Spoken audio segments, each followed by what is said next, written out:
Eu vou selecionar questões baseadas no último edital, porém eu vou ensinar essas questões aqui, tanto pela lei, vou mostrar artigo a artigo onde está a resposta, como ensinar também vários macetes para responder algumas questões sem precisar saber muito direito administrativo. Isso ajuda demais você acertar mais questões na sua prova. Porque é impossível você saber 100% da matéria. Aqueles que ficam em primeiro lugar, eles estudaram bastante, sabem bastante coisa, eles não sabem 100%, mas com os macetes, eles estão aprendendo na rotina diária dos seus estudos, eles conseguem avançar mais e acertar quase 100% da prova da Sebrasp, tá? Então, não perca, assista o vídeo até o final, para você aprender todas essas dicas e macetes, tá? Não esqueça, essa aqui é a nossa primeira revisão, teremos mais. Assim que sair o novo edital, farei mais revisão baseado no novo edital. Enquanto não sair, vamos nesse edital antigo, tá? Qual que é o primeiro tópico do edital? Está falando sobre a administração pública. Sim, administração pública com função do Estado, que a parte fala sobre os princípios constitucionais, que a parte fala a reforma do Estado. Nossas primeiras sessões serão sobre isso, tá? Veja só, fala para mim, está certo ou está errada essa questão, ó? O princípio da publicidade como valor republicano, assimilado de forma crescente pela vida e pela cultura política, conforma o direito brasileiro, ou imperativo constitucional de natureza absoluta, contra a qual não há exceções. Nossa primeira dica, eu vou ensinar para você resolver isso aqui sem saber direito.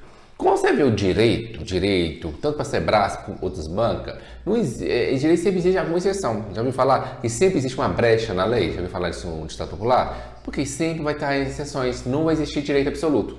Sim, existe doutrinadores que fazem direito absoluto? Sim, existe um doutrinador que fala isso. Mas você tem que usar a doutrina da banca. A sua banca fala que não existe absoluto, então não existe.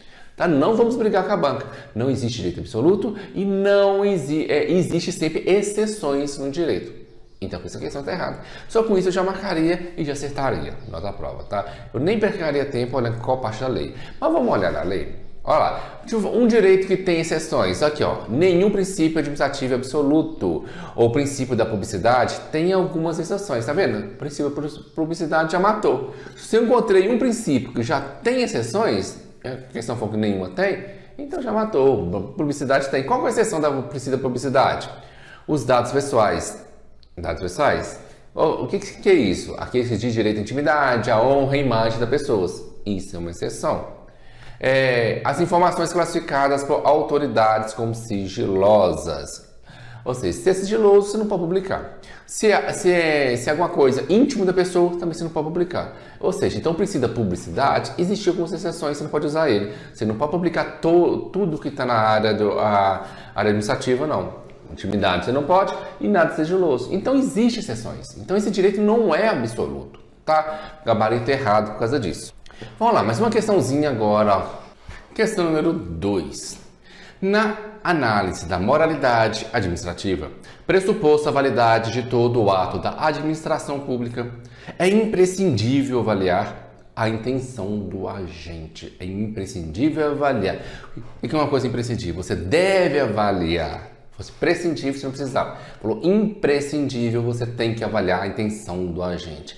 Nem sempre você tem que avaliar a intenção do agente, porque às vezes ele não quer fazer algo e ficar fazendo algo. Às vezes ele não tem intenção de fazer algo imoral, acabou virando algo imoral. Então, quando você vai fazer a análise da moralidade administrativa, ou seja, a validade de todo o ato da administração, você não tem que sempre olhar se tem intenção ou não do agente. Você tem que olhar se aquele ato foi moral ou se não foi imoral. Não importa a intenção ou não. Porque mesmo se ele não tivesse a intenção de fazer um ato moral, aquele ato que ele fez acabou se tornando imoral.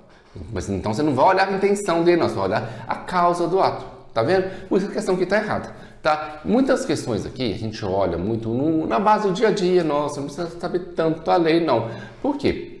Por exemplo, olha como se fosse você. Por exemplo, se você fosse fazer alguma coisa imoral, você não tem vontade de fazer algo imoral, mas acabou acontecendo, ficou imoral.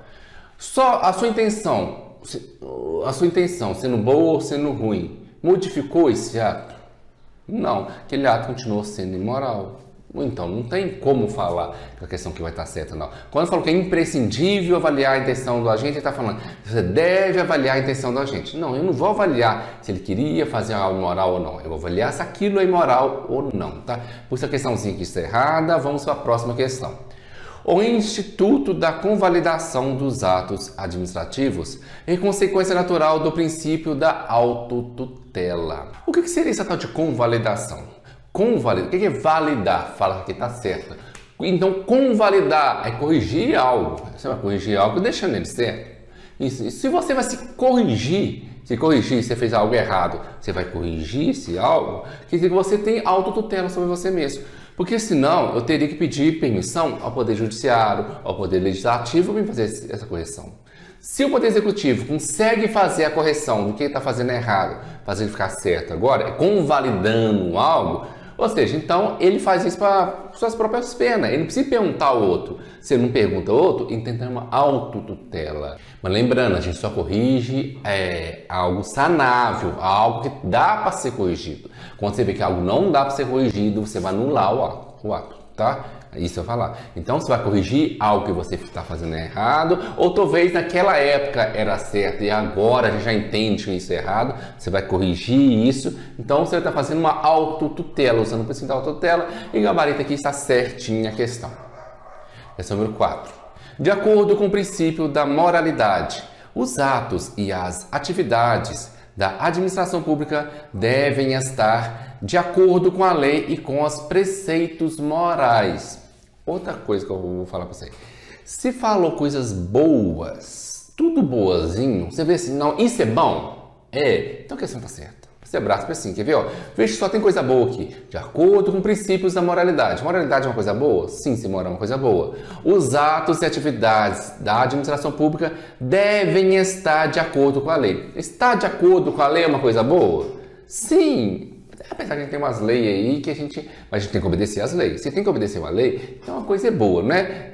E com preceitos morais. Se tem preceitos morais nessa lei, é coisa boa. Tudo falando de coisas boas. Tá certo. Se abraço, colocar uma coisa ruim no meio, aí estaria errado, tá? Onde eu tirei isso? Lei, boa-fé, lealdade e probidade. Moralidade. Você vai lembrar também para o Sebrae. O que seria moralidade? Seria você juntar a lei com a boa-fé da pessoa, com a lealdade dessa pessoa e com a probidade dessa pessoa, tá? Isso tá certinho para o Banco Sebrae. Então vamos para mais um gabarito. Questão número 5 agora, ó. Julgue o item subsequente que versa sobre as entidades componentes da administração pública. Por serem entidades integrantes da administração pública indireta, as empresas públicas não se sujeitam ao princípio administrativo da legalidade. Vamos ver se tem coisa boa aqui. Ó, por serem entidades integrantes da administração pública indireta. Até agora não tem boa nem ruim. É só uma entidade que falou aqui. As empresas públicas não sujeitam o princípio da legalidade. Aí já é uma coisa ruim. Porque ele está falando que está fazendo algo ilegal. Se é algo ilegal, não pode. Não é verdade? A gente não pode fazer nada contra a lei. Você falou que fazer algo contra a lei, a questão está errada. O que estão... Tá vendo? Todo mundo fala assim, a questão da Sebrae é muito difícil. Muito difícil aqui. É coisa do dia a dia. Você sabe, você olha você. Se você fosse essa empresa, se você fizesse algo contra a lei, o que aconteceria com você?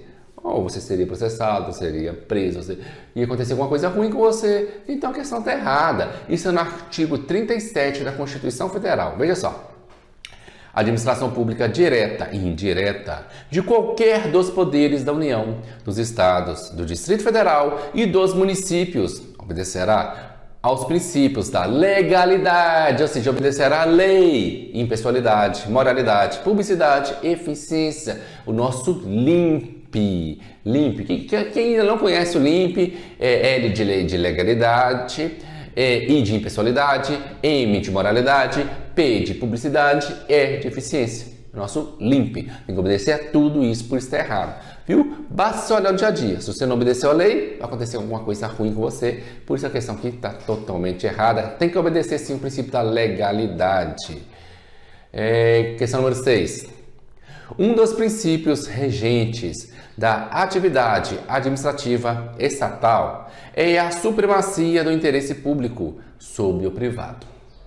Segundo esse princípio, há uma desigualdade jurídica entre a administração pública e o particular administrado, com vista à prevalência do interesse da coletividade. Sempre para ser Brasp, sempre para o direito administrativo, coletividade manda. Se tiver o interesse de uma pessoa e tiver que o outro interesse para várias pessoas, isso dá várias pessoas está acima do de cá. Porque a gente faz as leis para obedecer ao maior número de pessoas possíveis. As leis são feitas para que o maior número de pessoas possíveis tenham direitos, tenham garantias, tenham deveres, ou seja, para melhorar a vida de maior número de pessoas possíveis, ou pelo menos tentar organizar esse maior número de pessoas possíveis. Para isso que serve, direito da coletividade, por estar certo. E quando a questão também fala que supremacia do interesse público sobre o privado. Tem supremacia do interesse público sobre o privado? Sim, porque se, por exemplo, se tem uma enchente numa cidade, o interesse público lá, e tem uma casa desocupada lá, o interesse público pode pedir sua casa. O interesse da coletividade, porque as pessoas ficaram sem casa para morar, o órgão público pode utilizar a sua casa particular para colocar essas pessoas. A casa é sua? É, mas o interesse daquela coletividade, que um monte de pessoas estavam sem casa, é maior do que o seu interesse único ser dono daquela casa. E isso eu falando casa que está vazia. Ele não vai arrancar você dessa casa para colocar umas 10 pessoas lá dentro, não, tá? Isso não é assim que funciona, não. Tinha uma casa vazia. Então, quando fala o interesse público está acima do privado e o público ele trabalha para o coletivo, então você vai lembrar assim para o Banco Sebrae, o interesse coletivo é maior do que o interesse individual, tá? Isso é marcar gabarito certinho. 7. De acordo com o princípio da publicidade, a publicação no Diário Oficial da União é indispensável para a validade dos atos administrativos emanados de servidores públicos federais. Gente, quando você vai publicar algo, sim, tem precisa da publicidade, mas isso não dá validade àquele ato. Aquele ato não é válido só porque foi publicado. Existem vários fatores para validar aquele ato. Aquele ato pode ser até publicado, mas não ser válido. Tá? Pode acontecer isso. Então, quando você publica algo, é algo mais eficácia, quer dizer que você está sendo eficiente, tem uma eficácia, você está publicando algo, está deixando tudo nas claras. Sim, mas se aquele ato é válido ou não, depende de outras coisas. Então, está errada a questão porque falou isso, ó. De acordo com o princípio da publicidade, a publicação do ato no Diário Oficial da União é indispensável para a validade. Então, quer dizer que só porque eu publiquei que aquele ato é válido? Não é bem assim, não. Pode ser, por exemplo, você pode, por engano, ter mandado publicar algo que não era para ter sido publicado, ou então uma pessoa que não tinha o poder para mandar publicar aquilo, acaba mandando publicar. Ou seja, várias coisas podem acontecer para aquele ato não ser válido mesmo publicado. E tem vários atos válidos que nem chegaram a ser publicados ainda, mas estão valendo, tá? Então o gabarito aqui está errado. Vamos para a próxima questão. E aí, está gostando das questões comentadas? Que tal ter uma videoaula de questões comentadas de cada tópico do seu edital? Além das principais leis comentadas comigo, passo a passo, artigo por artigo. Por que isso? Porque aqui você vai aprender todas as pegadinhas da banca, as palavrinhas-chave da banca, como acertar, como não errar, e ficar um expert na banca Sebrasp. E sabendo a lei, você vai ter material muito enxuto do que ficar lendo aquela apostila dos cursinhos lá, cheio de teoria que nunca cai em prova. Se você quer revisar até essa prova várias e várias vezes, para poder ter chance realmente de passar e gabaritar nossa prova, link na descrição desse vídeo. Tá? Agora, falando da primeira parte. Vamos falar mais uma partinha do nosso edital. Tá? A parte que fala sobre administração direta. Então, você vai saber, isso é bastante, tá? Sempre vai ter. Isso aqui vai ter uma questão disso aqui na sua prova. A administração direta, indireta, autarquias, fundações públicas, empresa pública. Isso cai bastante em concurso público, tá? Vamos lá. São características comuns à empresa pública e sociedades de economia mista, entre outras, personalidade jurídica de direito privado, derrogação parcial do regime de direito privado, por normas de direito público e desempenho de atividades de natureza econômica. Essa questão número 8 aqui apenas já jogou aí algumas características que são tanto da empresa pública como da sociedade de economia mista. Qual que é a diferença das duas? Tá? Quando uma empresa pública, por exemplo, a Caixa Econômica Federal, uma empresa pública, é um banco público, 100% do dinheiro investido ali é dinheiro público. Já o Banco do Brasil é uma sociedade de economia mista, tem dinheiro público, mais de 50% é dinheiro público, e os outros porcentagens pode ser gente privada, que compõe ações lá do Banco do Brasil, tá? Essa é a diferença. Ambas têm dinheiro público? Tem, só que uma é 100% público e a outra tem outras pessoas no meio. Essa é a diferença dos dois. Vou deixar na tela para vocês algumas características que servem para as duas. Veja só, olha lá. São características comuns das empresas públicas e sociedade de economia mista. Criação e extinção autorizadas por lei, ou seja, ambas são autorizadas por lei. A diferença também, por exemplo, quando a gente vai falar sobre administração indireta quem que é? As autarquias, as empresas públicas, a sociedade de economia mistas, ou seja, fundações públicas, essas aí são a administração indireta. A maioria delas é autorizada pela lei. Mas tem uma delas que não é autorizada, é criada por lei, que chamamos de autarquia. Então, quando se fala de uma autarquia é o quê? ANAC, Anatel, quando você vê esse AN no meio, quer dizer, AN de autarquia, tá? Essas autarquias são criadas por lei. O Sebrasp cobra muito isso. Qual dessas aí são criadas por lei? Ou vai te falar lá tudo bonitinho sobre uma empresa pública e no final fala que ela é criada por lei? Tem que lembrar, todas as outras são autorizadas pela lei. Ou seja, a lei autoriza a criação da Caixa Econômica Federal. Porém, a lei cria uma autarquia, cria a ANTARC, a Anatel, ela cria, a lei cria, tá? Lembra disso. Então, como a gente está falando aqui da sociedade de economia mista e da empresa pública, elas são apenas autorizadas por lei. Continuando lendo.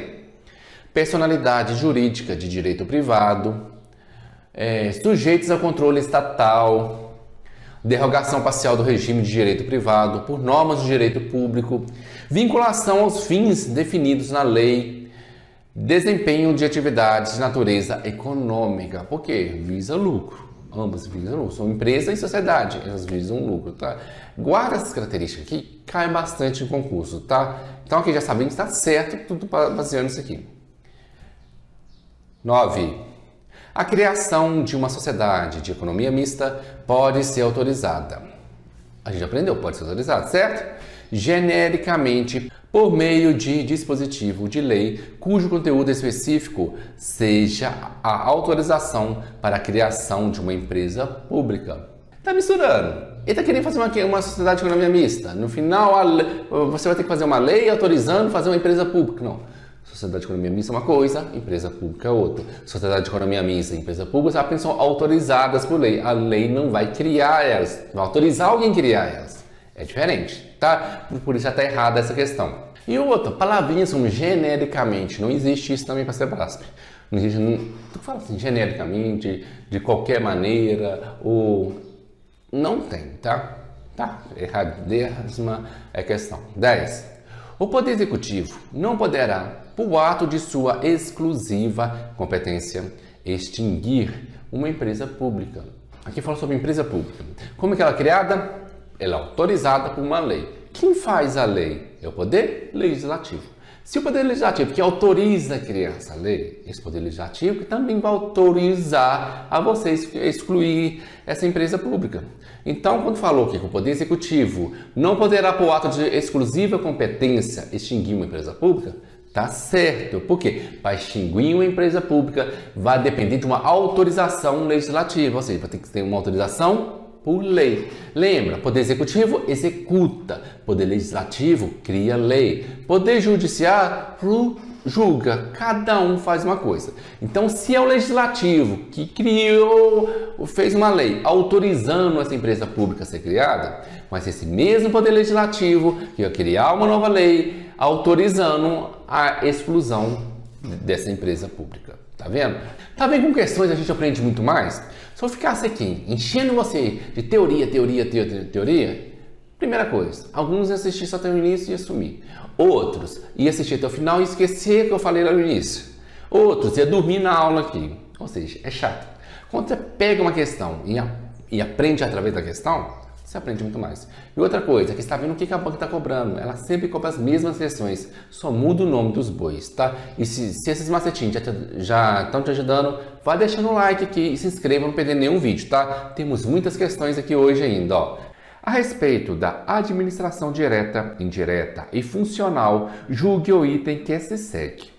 As agências reguladoras, como autarquias especiais, possuem ausência de subordinação hierárquica que contemple, em suas atividades regulatórias, a possibilidade de edição de atos normativos primários. O que seria um ato normativo primário e secundário? O primário é mais voltado para a lei, por exemplo, uma lei ordinária, uma lei complementar, uma medida provisória, ou até mesmo um decreto legislativo. Quem faz esse tipo de coisa? O Poder Legislativo. A gente tem 3 tipos de poderes. O Poder Executivo, aqui que executa. Quem são eles? O seu presidente, os seus governadores, os prefeitos. Eles trabalham no Poder Executivo. Eles executam as coisas. Quem cria a lei? O Poder Legislativo. Eles vão criar esse tipo de lei. E quem vai julgar as pessoas? Vai ser o Poder Judiciário. Então, assim, cada poder tem uma coisa.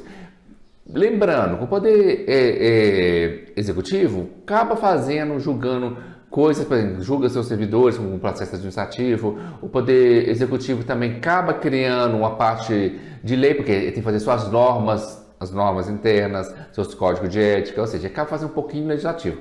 Mas quem é responsável pelas leis é o poder legislativo. Cada poder faz um pouquinho dos outros, mas o responsável pela lei é o legislativo.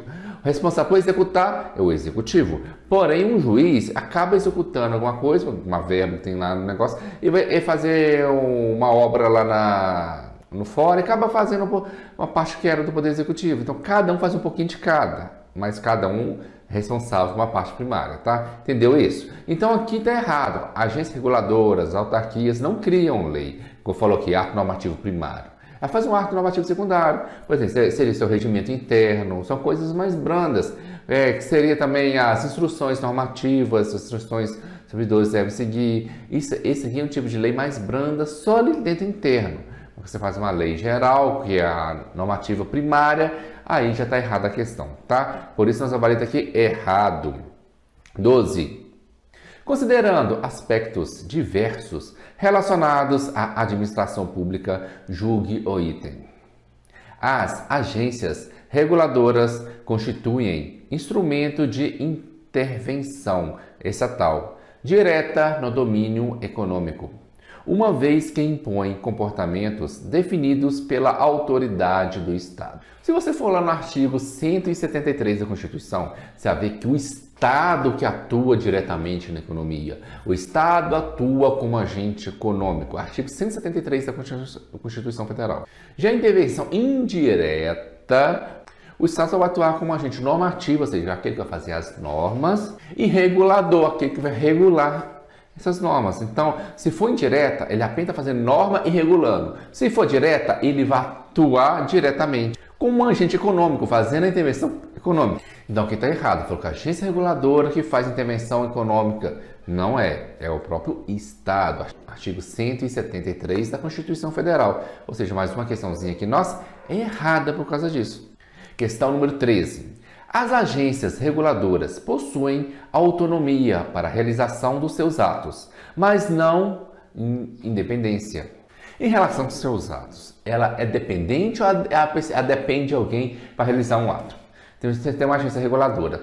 Para ela regular um determinado coisa, ela precisa ficar pedindo autorização ao judiciário, legislativo, judiciário. Ela tem que ficar pedindo, toda hora que ela fazer alguma coisa, um ato, ela tem que ficar pedindo informação? Não, ela é independente para fazer seus próprios atos.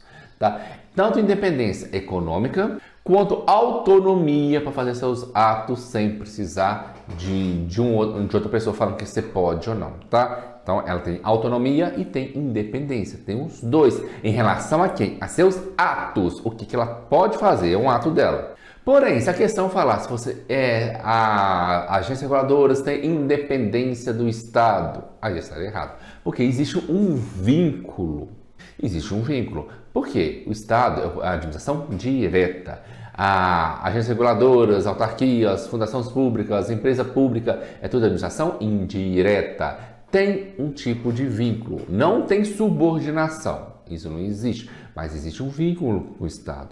Então, quando fala que tem independência do Estado, aí estaria errada. Tem independência com o Estado, sim. E aqui está errada porque falou que as agências possuem autonomia. Possui para a realização dos seus atos, mas não tem independência. Tem independência sim, tá? Então lembrando, a agência reguladora tem autonomia e tem independência em relação a ato, mas ela não tem independência em relação ao Estado. Ela é dependente do Estado, mas não é subordinada, tá? Mais uma questãozinha errada. Agora podemos falar um pouquinho agora do poder regulamentar, poder normativo, ou seja, fazer normas, fazer regulamentos, tá? Quem pode fazer isso? Vamos lá, questão CESP. No que se refere à autonomia, organização, funcionamento e poder regulamentar das agências reguladoras, julga o item a seguir. O poder regulamentar das agências reguladoras limita-se à especificação, por meio de regulamentos de complementação de aspectos técnicos com base em competência que lhe tenha sido outorgada por lei, nos termos nela estabelecidos. Lembra quando eu falei na questão anterior que as agências reguladoras podem fazer atos secundários?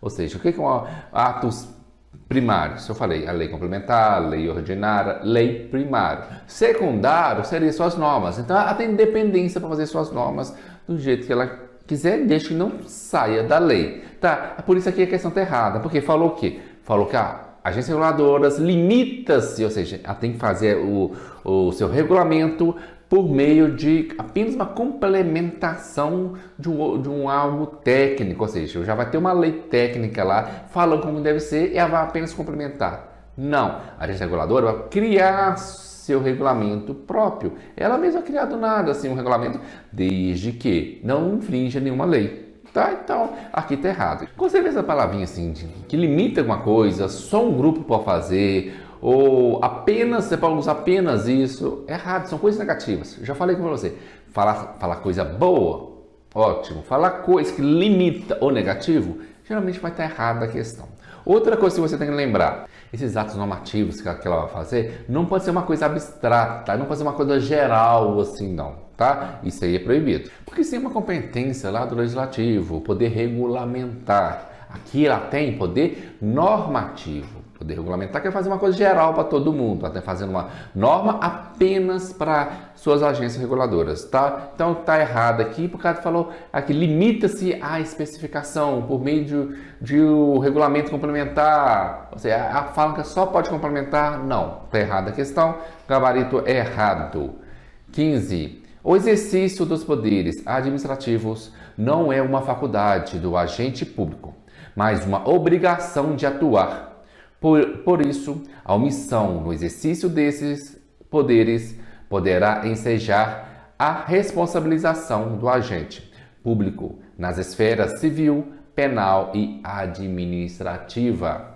Então vamos destrinchar essa questão. Falou, o exercício dos poderes administrativos não é uma faculdade do agente público. Sim, poder não é uma faculdade, ele não vai fazer isso quando ele quer, quando ele não quer. É uma obrigação dele saber sobre esses poderes. É uma obrigação dele utilizar esses poderes na hora que estiver servindo ao público. E se ele não fizer, ou seja, se ele omitir, se ele deixar de fazer um desses poderes, ele vai ser responsabilizado. Por quê?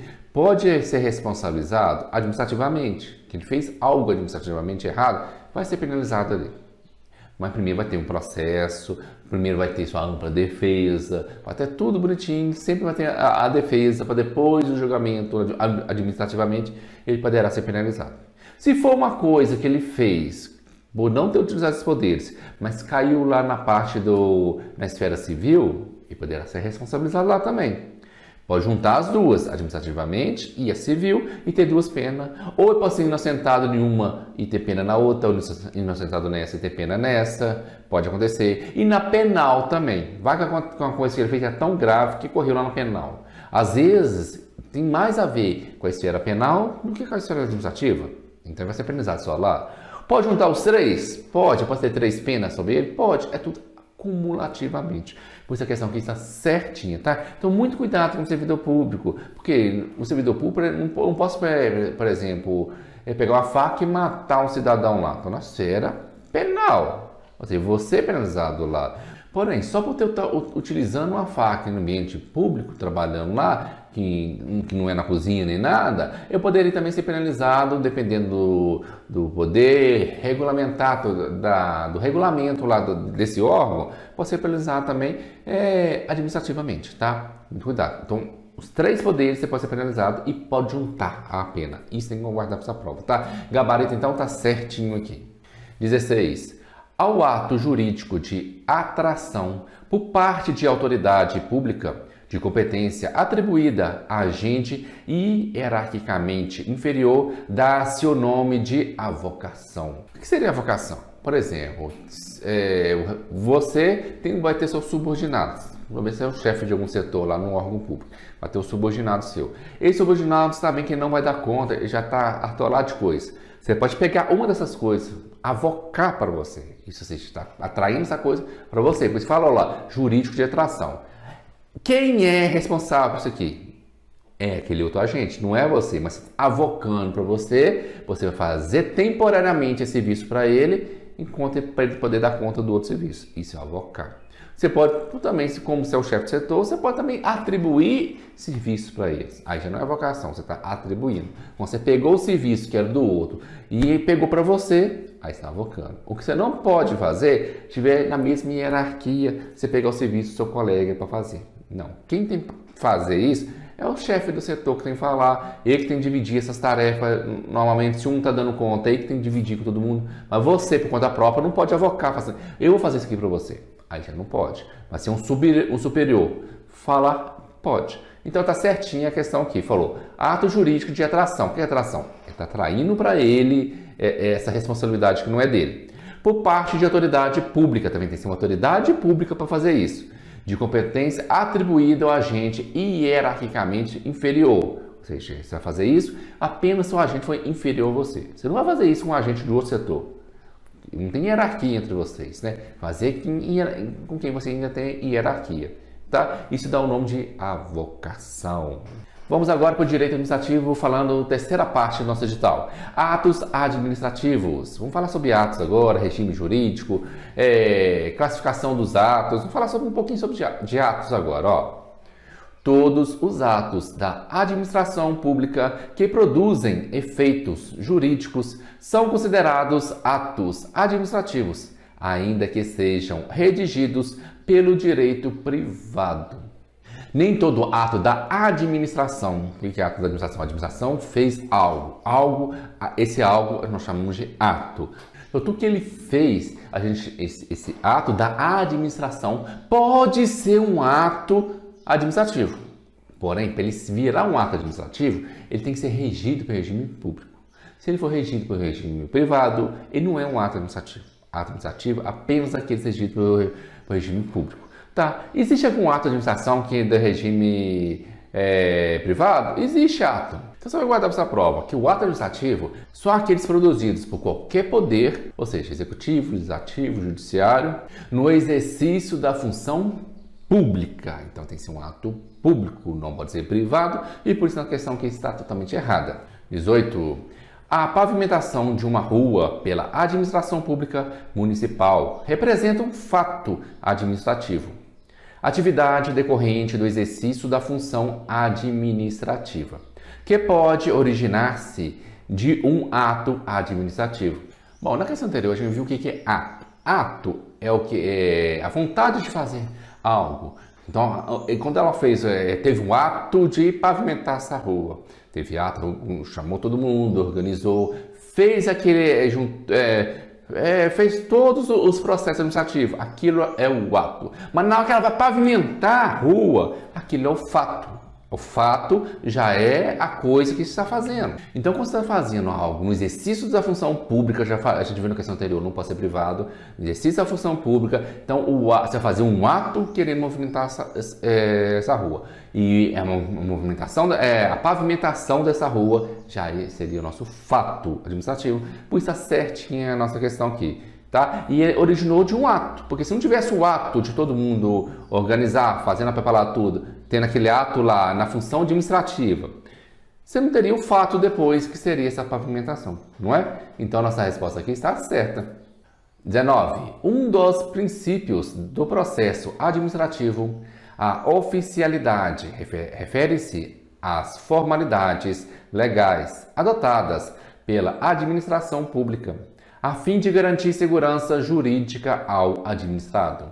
O princípio da oficialidade, ele apenas impulsiona o processo de forma automática, sem prejuízo da atuação dos interessados. O princípio da oficialidade, a autoridade competente tem lá o seu dever e até poder de inaugurar e até mesmo impulsionar o processo até que se obtenha um resultado, porque não pode parar, porque a administração pública tem o dever de satisfazer o público. Então, para isso, ela não pode ficar dependendo do particular. Então, você vai lembrar para o princípio da oficialidade. Vai permitir que a administração inicie o processo sem depender do particular. Ou seja, vai dar um impulso no processo até o final do processo, sem depender de outra pessoa.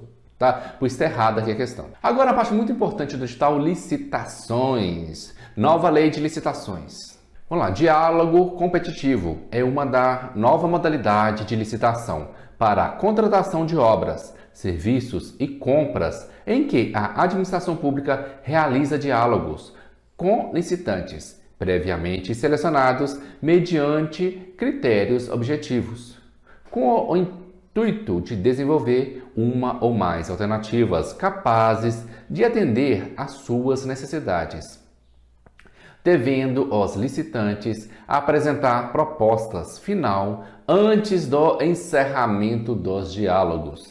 Para você responder essa questão, vamos no artigo 6º lá, tá? No artigo 6º da nova lei de licitações, lei 14.133 de 2021, tá vendo? É uma lei nova, então a chance de cair é muito grande, tá, gente? Uma lei nova. No artigo 6º dela fala, devendo os licitantes apresentar proposta final após o encerramento dos diálogos, ou seja, a proposta apenas após o encerramento dos diálogos, não vai ser antes. E aqui falou que é antes do encerramento.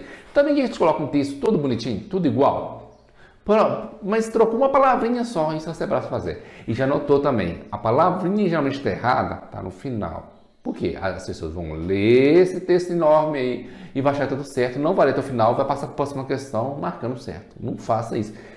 Procura o erro no final das alternativas, tá? O erro geralmente está no final da alternativa e como aqui é após o encerramento, não antes, está errada a questão. Vamos lá. O pregão era uma modalidade de licitação obrigatória para aquisição de bens e serviços comuns, cujo critério de julgamento poderia ser ou de menor preço ou de maior desconto. Contudo, com a nova lei de licitações, esta modalidade foi extinta. Vamos lá. Continua existindo, o pregão continua existindo na nova lei de licitações. Você pode ir lá no artigo 6º da nova lei de licitações, você vai encontrar ele. Então está errado aqui, falou que foi extinta e não foi. O errinho está no final da frase de novo, tá vendo? Como é que fica só no final? Mais uma, ó. A modalidade de licitação, concurso, que é utilizada para a escolha de trabalho técnico, científico ou artístico, permanece como modalidade na nova lei de licitações. A modalidade de concurso continua na nova lei de licitações? Sim, continua no artigo 6º, tá? Por que eu estou colocando vários artigos 6º aqui? Porque é o que vai cair. Eles gostam muito do artigo 6º. Não vai colocar as coisas complicadas ainda não. Vamos colocar essa base do artigo 6º, tá? Pode olhar aí no artigo 6º, tá? Nosso gabarito da questão continua com essa modalidade. Falar agora um pouquinho, tá vendo? Eu tô aqui um resumo, não dá para pegar. Farei um vídeo depois só da nova lei de licitações, tá? Se você quer saber mais sobre a nova lei de licitações, teremos um vídeo aqui no canal, tá? Semana que vem, vou tentar fazer semana que vem mesmo um vídeo só sobre a nova lei de licitações, para cair vários concursos da Banca Sebrae. Para isso, para não perder, inscreva no canal. Se você não inscrever, você vai perder os vídeos. Lembra, já tem um vídeo aqui de previdenciário, agora já tem um vídeo de português da CESP, agora de direito administrativo. E farei vários e vários outros vídeos da Serra. Sem falar que eu estou comentando algumas leis, juntando com questões da Sebrasp, tá? Então tem alguns vídeos aqui embaixo na descrição desse vídeo aqui, uma playlist com algumas coisas, umas novidades aqui, boa para Banco Sebrasp, tá? Então vamos lá. Falaremos agora sobre o Código de Ética Profissional do Servidor Público.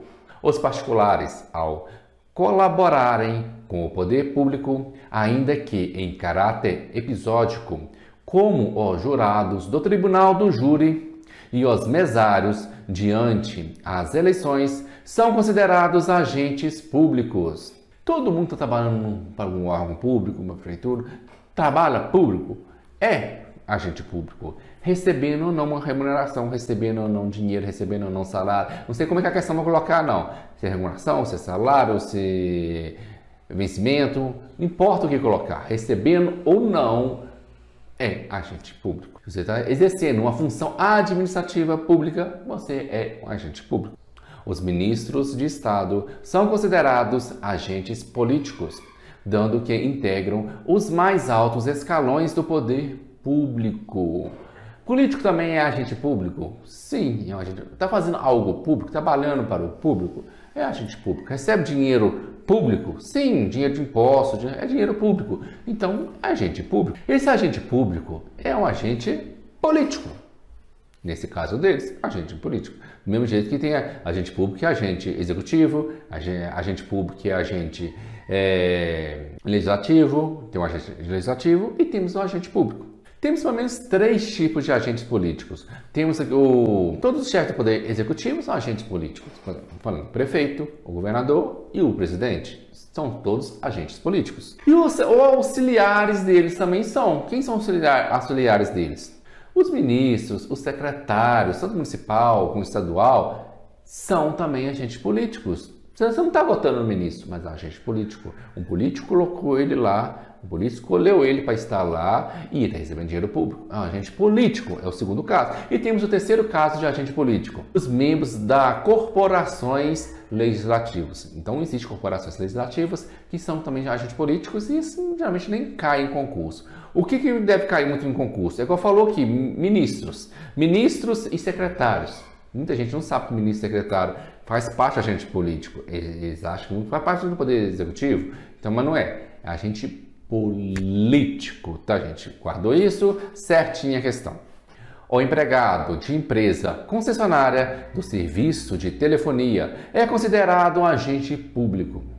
Ô, gente, agente público, existe vários modelos. Existe o agente administrativo, que você passa no concurso, trabalha na administração pública. Tem os agentes honoríficos, existem os agentes delegados, tem uma delegação para fazer determinado serviço. E tem os agentes credenciados, quando a gente credencia alguma empresa para fazer um serviço. Mas que tipo de serviço? Serviço que gera a coletividade. Algum serviço que era para o Estado estar fazendo, mas foi credenciado para alguém fazer. Foi delegado para alguma empresa fazer. Então, se você tem uma empresa concessionária fazendo algo por interesse coletivo, fazendo algo que era para fazer para o Estado estar fazendo, algo estatal, alguma atividade do Estado, ou seja, você é um agente público. Tá? Mesmo não recebendo dinheiro público. Então você vai guardar seu concurso. Toda empresa credenciada, concessionária, ou então for algo delegado a fazer um serviço para a coletividade, algum serviço público, todo mundo que trabalha ali vai ser um agente público.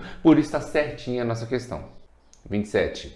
Agente putativo é aquele que, em estado de necessidade pública, assume o encargo de desempenhar certas funções públicas, que se de outra forma não seriam executadas, agindo como um servidor regularmente provido. E seria esse tal de agente putativo que está falando aí? Esse agente putativo é quando você está investido em um cargo público, porém ilegalmente. Por exemplo, você vai lá comprar um gabarito para fazer um concurso público. Você está lá ilegal. Na hora que eu descobrir, você vai perder esse cargo. Ou então você já entrou lá no serviço público sem concurso público. Ou seja, isso é auto legal. Todo mundo sabe que estar no serviço público tem que passar por um concurso público. Então, se você está trabalhando como um agente público, mas de forma ilegal, você é um agente putativo. Mas não é o caso da nossa questão. Nossa questão está falando de outra coisa. Quando você assume funções públicas em casos de necessidade, você acaba virando um agente necessário. Os casos de calamidade pública, casos de enchente, um caso de terremoto, desabamento, essas coisas aí, você é um agente necessário naquele local. Você está fazendo um serviço do Estado, porém, porque é algo necessário. Por isso a questão que falou aqui, ó, estado de necessidade pública. Você vai assumir o encargo de desempenhar certas funções. Você está fazendo certas funções que é pública, certas funções que eram do Estado, mas por causa de necessidade você assumiu essa função.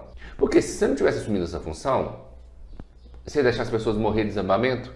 Porque é o trabalho dos bombeiros ir lá, só tem você lá, não tem os bombeiros, a pessoa está desenterrada. Você vai deixar esperar os bombeiros chegar? Não, você vai assumir o seu papel de agente público. Eu já falei, agente público não precisa estar recebendo para isso.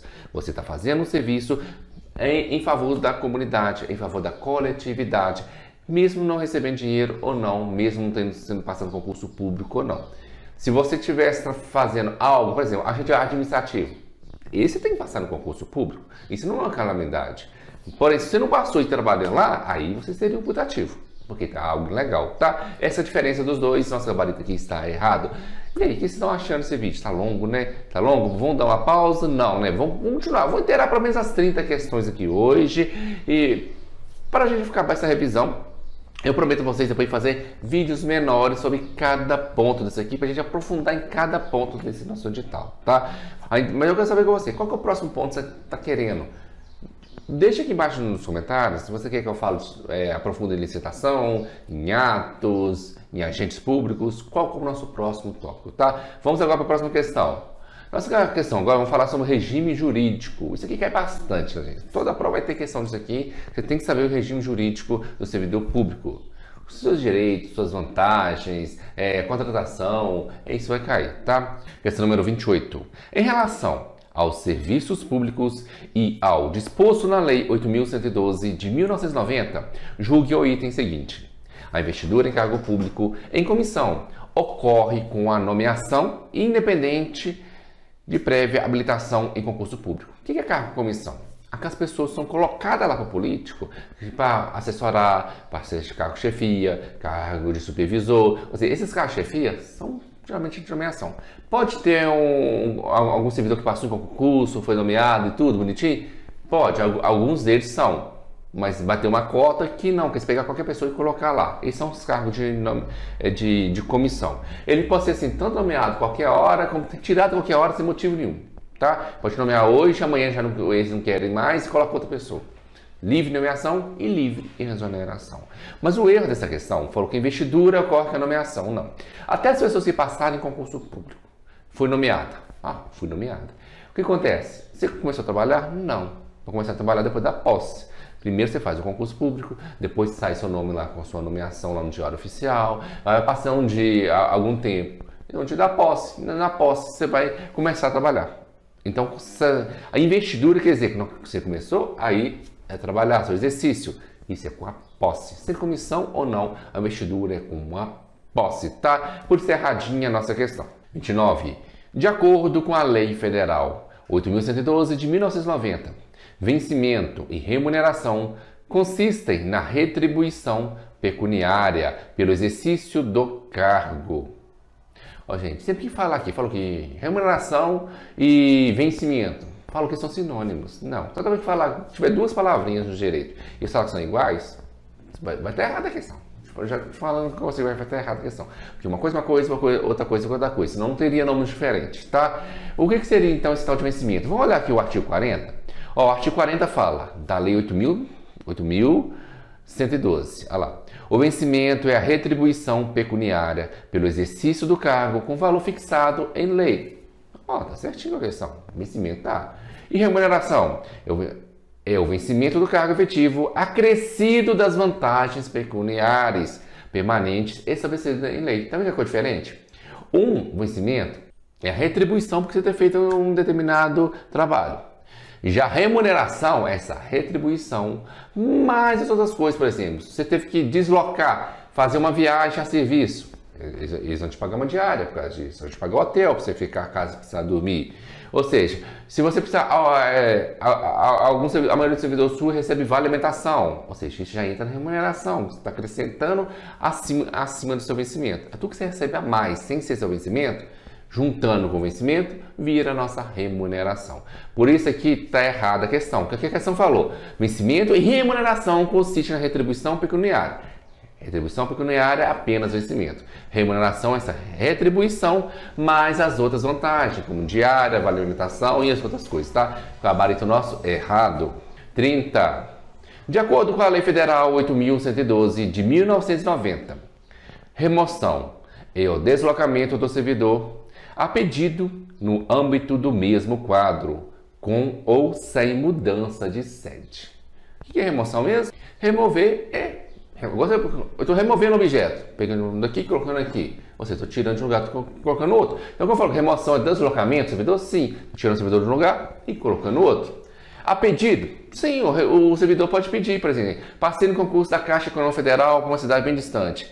Daqui a um tempo eu posso pedir para uma remoção para a cidade mais perto de onde eu estou morando agora? Posso. Pode pedir, tá certo. No âmbito do mesmo quadro, com ou sem mudança de sede. Sim, tá certo. Porém, aqui faltou um pedacinho. Pode ser de ofício também. Porque pode ter uma remoção assim, que o serviço público precisa que você muda. Ou seja, você não pediu para ser removido. Mas de ofício, o próprio órgão decidiu que você vai ser removido. Então, nesse caso também existe. Então, por isso é errado que faltou um pedacinho aí. É a pedido ou de ofício. Onde eu tirei isso aqui? Artigo 36, olha lá. Remoção é o deslocamento do servidor a pedido ou de ofício, no âmbito do mesmo quadro, com ou sem mudança de sede. Viu? Porque faltou um pedacinho só e a Sebrasp já deixou errada a questão. Então, essas foram as nossas questões de hoje. Tá? Se gostaram, estou planejando agora fazer direito constitucional. Aqui também vai ter o português, a informática, o raciocínio lógico, tudo aqui da Banca Sebrasp para a gente passar nosso concurso. Esse vídeo aqui foi uma revisão para saber como que você está. Quantas questões você acertou? Deixa aqui no comentário para mim saber. Eu preciso saber quantas você está acertando, para saber qual que é o nível de cada um de vocês. Eu tenho que começar lá no básico, já estou no intermediário, a maioria aqui já está sabendo tudo que eu falei aqui, tá? Então eu quero saber qual que é não tenha vergonha não, gente. Porque a gente tem que aprender mesmo. Agora você põe sua nota. Nos próximos vídeos, eu vou colocar de novo quanto você acertou. Você vai poder ficar olhando como foi seu aproveitamento, como está sendo seu rendimento, se você está melhorando ou não. Se a gente não tiver dados para olhar, como a gente estava no passado, como é que a gente vai saber se está melhor ou pior no futuro, tá? Então, estou esperando agora no nosso próximo vídeo.